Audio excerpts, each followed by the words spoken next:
Módulo 20, frente 1, vamos falar nesse módulo sobre trabalho. Nosso principal objetivo aqui é a definição de trabalho e logo após a definição a gente vai falar sobre os cálculos e situações especiais envolvendo esse conceito importantíssimo da física que vocês já viram lá no primeiro ano e agora a gente faz um novo contato com esse conteúdo em forma de revisão, ok? O trabalho, no final das contas, pessoal, é muito importante você sempre associar a palavra trabalho, fisicamente falando, à palavra energia, ok? Só que não é uma energia qualquer. Na verdade, a gente vai definir trabalho quando uma força atua em um corpo, causando deslocamento nesse corpo e algumas outras consequências, como transferência de energia mecânica, transformação de energia cinética em energia potencial, ou transformação de energia mecânica em algum outro tipo de energia, tipo energia térmica. Então, só para explicar melhor, quando uma força atua sobre um corpo, existem várias abordagens e várias consequências da atuação dessa força sobre um corpo.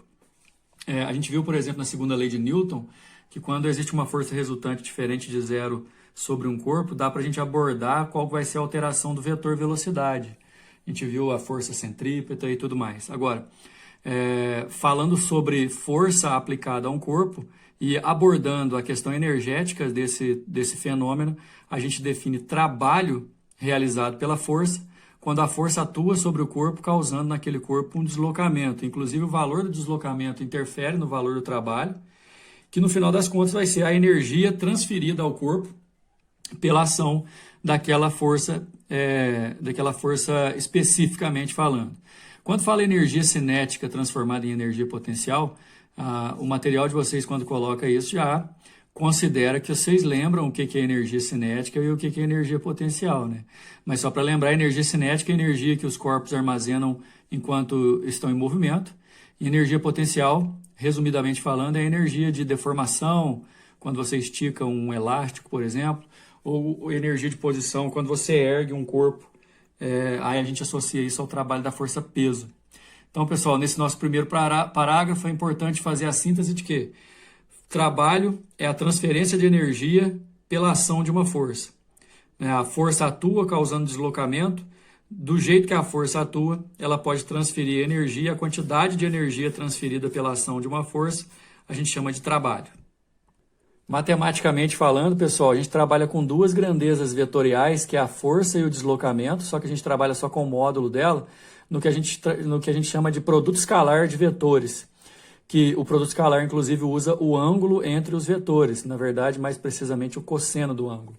Então, levando em consideração que o corpo está na posição A e aí ele vem para a posição B, realizando um deslocamento D pela ação de uma força F, o trabalho pode ser calculado fazendo o módulo da força vezes o módulo do deslocamento vezes o cosseno do ângulo entre força e deslocamento.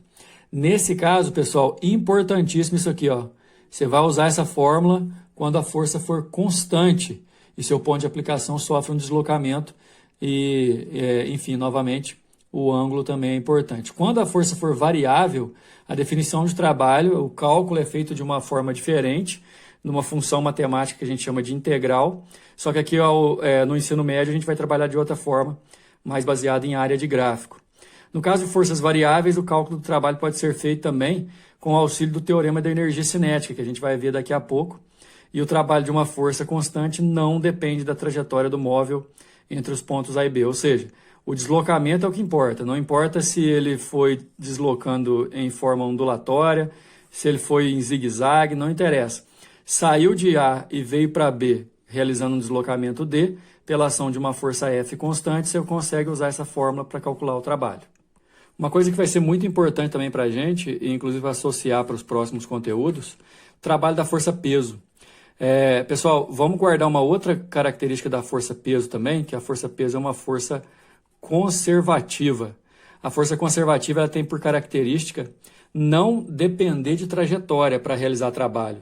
Então, o que interessa quando o corpo sai de um ponto A para um ponto B nos movimentos verticais, por exemplo, desnivelando uma altura H, aí você pode calcular o trabalho dessa força peso ou de qualquer outra força conservativa sem levar em consideração a sua trajetória. Não interessa se veio de A para C ou de A para B, como desceu a mesma altura H, o trabalho vai ser o mesmo. E levando em consideração que o trabalho do peso é associado a uma força constante, né? O peso também é uma força constante, eu posso fazer peso vezes deslocamento vezes cosseno.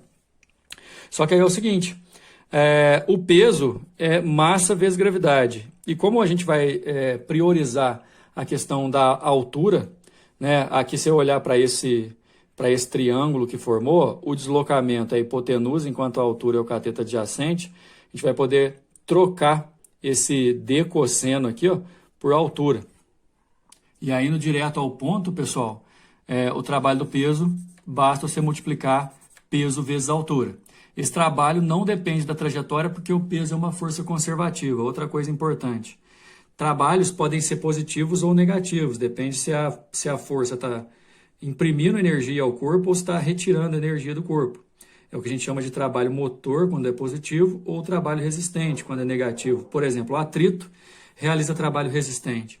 No caso do peso, o peso é a favor da descida, portanto, na descida o trabalho do peso é positivo, enquanto na subida o peso é contrário, né? Então vamos colocar duas setinhas aqui representando o seguinte, ó.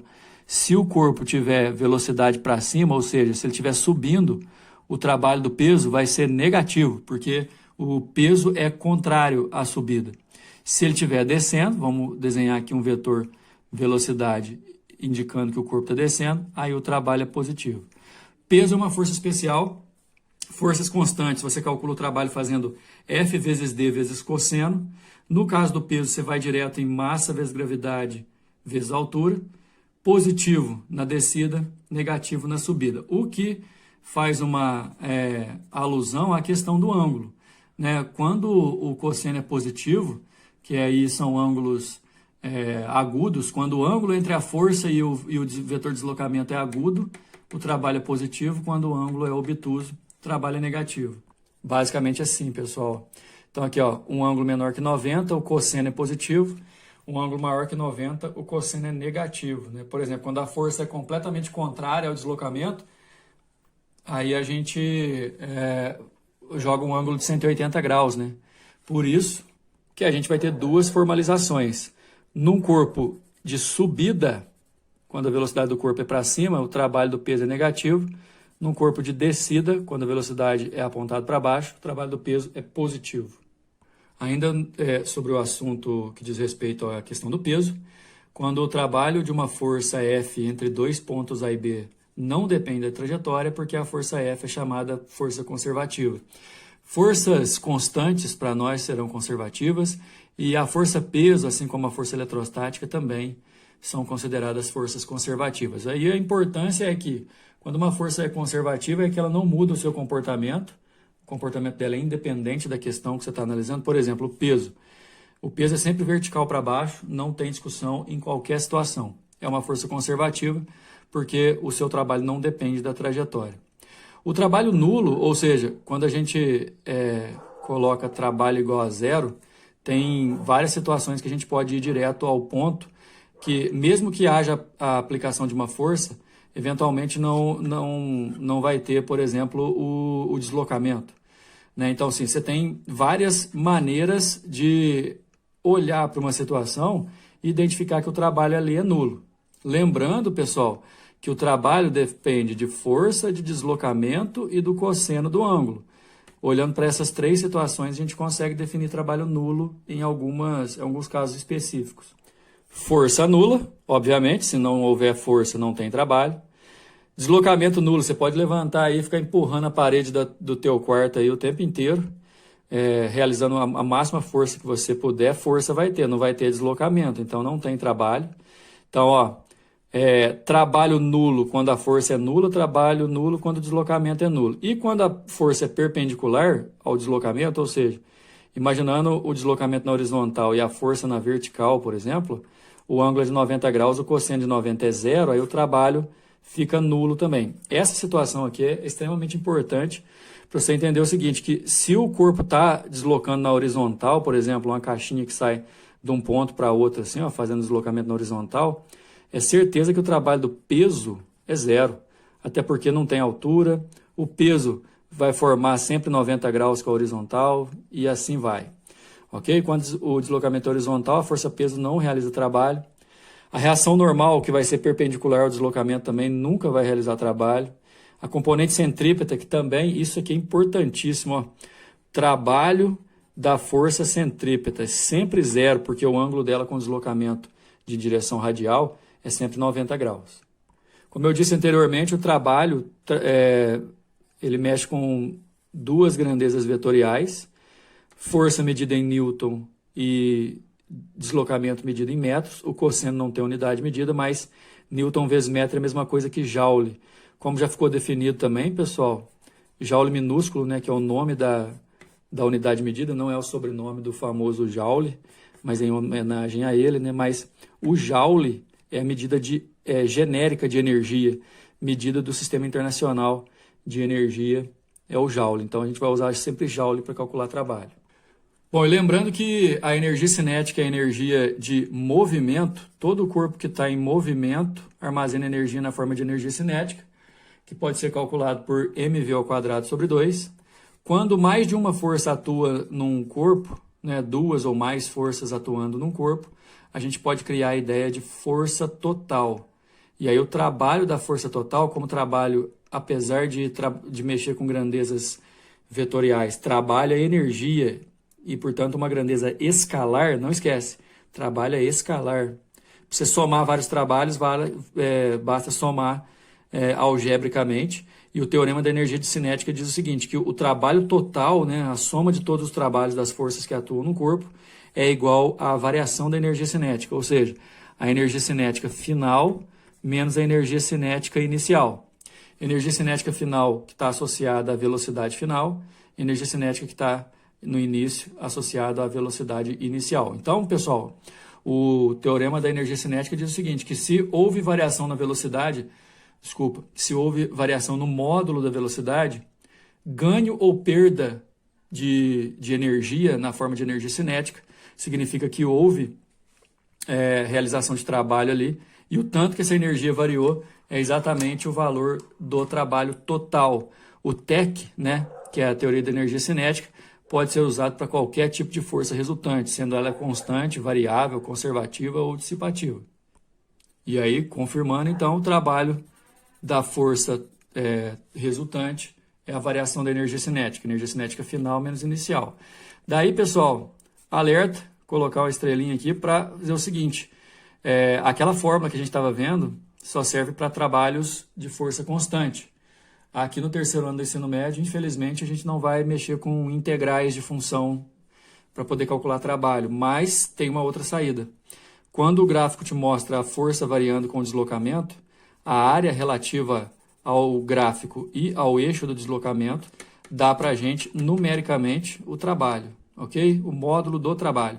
A área do gráfico força versus distância mede o trabalho realizado, que vai ser, por exemplo, o trabalho positivo, quando tiver com a área aqui no segundo quadrante, no primeiro quadrante, ou pode ser um trabalho negativo quando tiver com a área aqui no quarto quadrante. Mas sempre, ó, repara, pessoal, é a área do gráfico em relação ao eixo horizontal, aqui também. Então, assim, para calcular o trabalho total, você somaria essas duas áreas. Bom, agora todos lá na página 9 para a gente poder fazer os exercícios, né? Em um hospital, o enfermeiro transporta um paciente com a ajuda de uma cadeira de rodas, sobre a qual aplica uma força horizontal na direção do movimento de intensidade constante. Olha só, dado importante para a gente marcar, ó. A força é constante. E outra coisa, na direção do movimento, pessoal, significa que o ângulo θ entre força e deslocamento é zero. Se a gente pudesse representar aqui essa cadeira de rodas por um bloquinho assim, ó, o deslocamento sendo horizontal, por exemplo, a força também é horizontal. E aí, quando a força está feita na direção do movimento, poderia ser ao contrário também, né? Mas pela situação a gente sabe que o enfermeiro está empurrando a cadeira, né? Então eu tenho aqui 60 newtons de força no ângulo igual a 0 grau. Enquanto percorre um corredor horizontal e reto de comprimento 30 metros. Então a gente vai ter o deslocamento de 30 metros no total. Por falta de lubrificação, enquanto a cadeira é movimentada, atua sobre ela uma força resistente ao seu movimento de intensidade de 10 newtons. Essa força de resistência vai atrapalhar o movimento aí. O trabalho realizado pela força aplicada pelo enfermeiro no deslocamento do paciente pelo corredor foi de... Então, aqui, ó, apesar de ter uma força que atrapalha a cadeira, ele está sendo uma pergunta direta. O trabalho realizado pela força aplicada pelo enfermeiro. Força de 60 no deslocamento de 30 metros, formando um ângulo de 0. E aí a gente pode usar como a força constante, FD cosseno. Força 60, deslocamento 30 e cosseno de 0 é 1. Multiplicando 1.800 joules dá a resposta letra D, 1,8 vezes 10 ao cubo, vezes 10 ao cubo joule. Poderia também estar 1,8 kJ, viu, pessoal? Porque o 10 ao cubo vale o quilo, né? Mas a resposta é D. Número 2.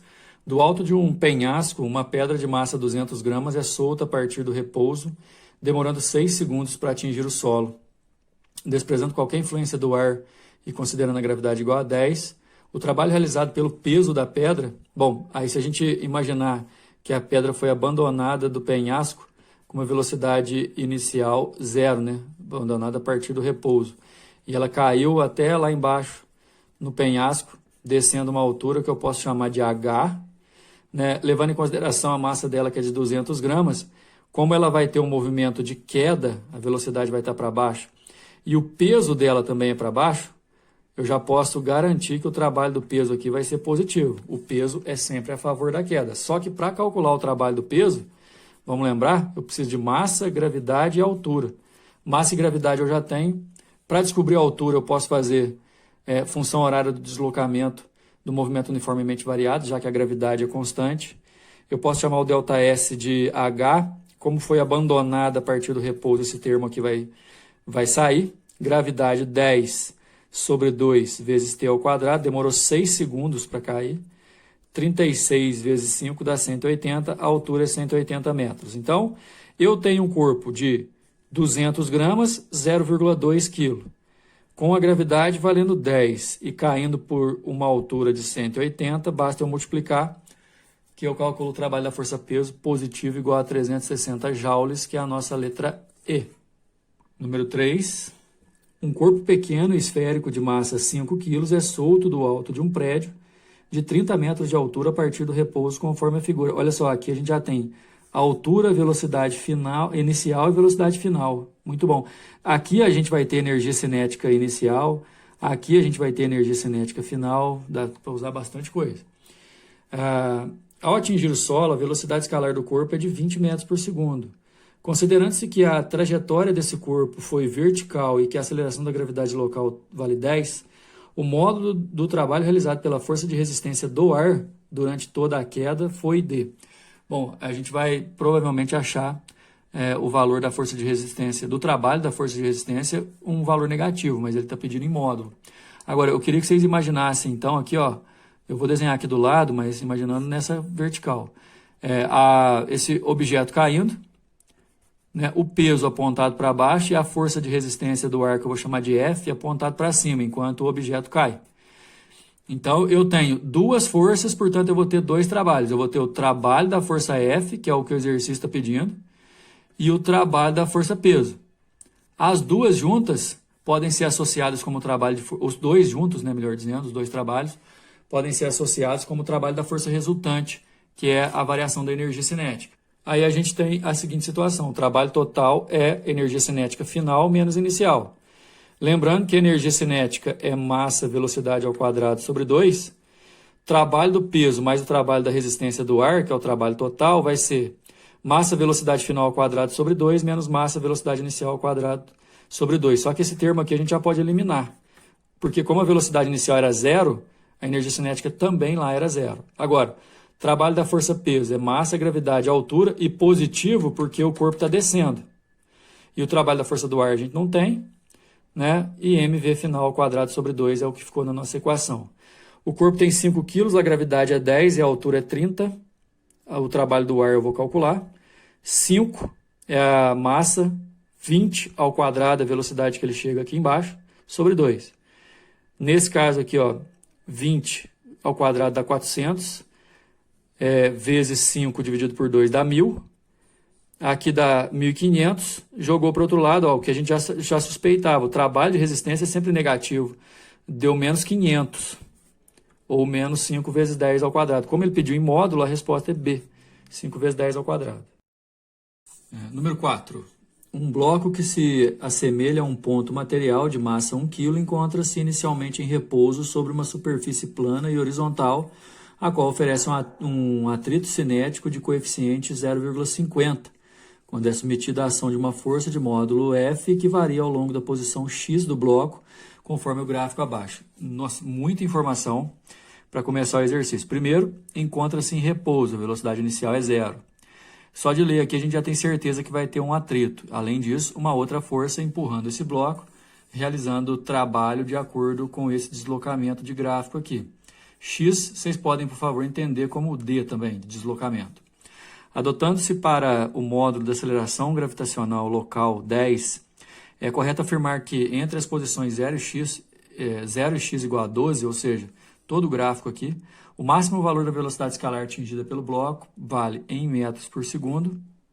Primeira coisa, pessoal, é levar em consideração que, deixa eu fazer um desenho imaginar esse bloco como um ponto material, tem a força F, vai ter o atrito, né? Vai ter o peso e vai ter a normal, vamos pensar assim.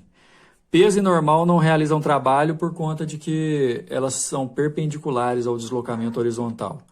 Então, o trabalho total nosso, no final das contas, vai ser o trabalho da força F, que é o gráfico que vai me dar, mais o trabalho da força de atrito, que eu posso calcular usando a fórmula, já que atrito é força constante. E isso eu vou fazer igual à energia cinética final, com a velocidade final, que eu quero saber, menos a energia cinética inicial, com a velocidade inicial do repouso, que eu também já sei. Agora, são duas situações. Aqui eu vou ter um trabalho representado pela área 1, que é um trapézio, área positiva, de base maior 8, base menor 4 e altura 40. Outro trapézio na área 2, de base 4, base menor 1 e altura 20, só que essa área aqui vai dar uma área negativa. As duas áreas juntas vão me calcular isso daqui, o trabalho da força F. Fazendo a área do trapézio da figura A1, base maior mais base menor vezes a altura sobre 2, 240 joules, área 1. Fazendo o trabalho da força peso, melhor dizendo, o trabalho da força de atrito, está fazendo direto aqui, mas é o seguinte, o trabalho da força de atrito seria a força de atrito vezes o deslocamento, vezes o cosseno do ângulo que o atrito faz, que é sempre 180 graus. Cosseno de 180 é menos 1, por isso que aparece um menos aqui, viu, gente? Força de atrito é a força normal, que pode ser igual ao peso, nesse caso, que é massa vezes gravidade, vezes o deslocamento. E daí a gente tem um trabalho de atrito de menos 40 joules. Eu tenho o trabalho da área 1, que é o trabalho da força do deslocamento até o deslocamento da posição igual a 8. Né? Aí o detalhe é o seguinte, vamos pensar aqui, é porque ele quer a velocidade máxima que atinge, né? Aí vocês podem estar dando falta, por exemplo, mas e a área 2 ali do gráfico? A área 2 não vai servir para a gente porque a área 2 representa um trabalho negativo e a partir desse momento, lá na posição 8, olha no gráfico aí, por favor, que a força fica negativa, aí o atrito começa a vencer e o corpo vai freando. Então, como ele quer a velocidade máxima, eu vou calcular só aquele 240 mais o 40. Essa energia cinética inicial aqui é 0, porque parte do repouso, e a energia cinética final até na posição x igual a 8, que é quando ele acelera, né? Aí vai ser velocidade final ao quadrado, a massa é 1 sobre 2. Isso dá 200, que eu multiplico cruzado, fica v ao quadrado igual a 400. A raiz é 20 metros por segundo, a nossa resposta, letra B. Então, repetindo, pessoal, eu não usei a área 2, porque a partir da área 2, naquele momento em que a área fica abaixo do eixo x, a área vai dar um trabalho negativo, aí você tem a força, ao invés de acelerar o movimento, ela está retardando o movimento. Como o exercício queria velocidade máxima, eu vou até a posição 8, porque é enquanto a força era positiva, beleza? Letra B. Próxima aula a gente vai continuar estudando esse conceito energético de todo o processo e nós vamos falar sobre outras grandezas como energia cinética, energia potencial, beleza? Até a próxima. A gente vai falar de potência também na próxima aula, que é o trabalho em relação ao tempo. Até lá.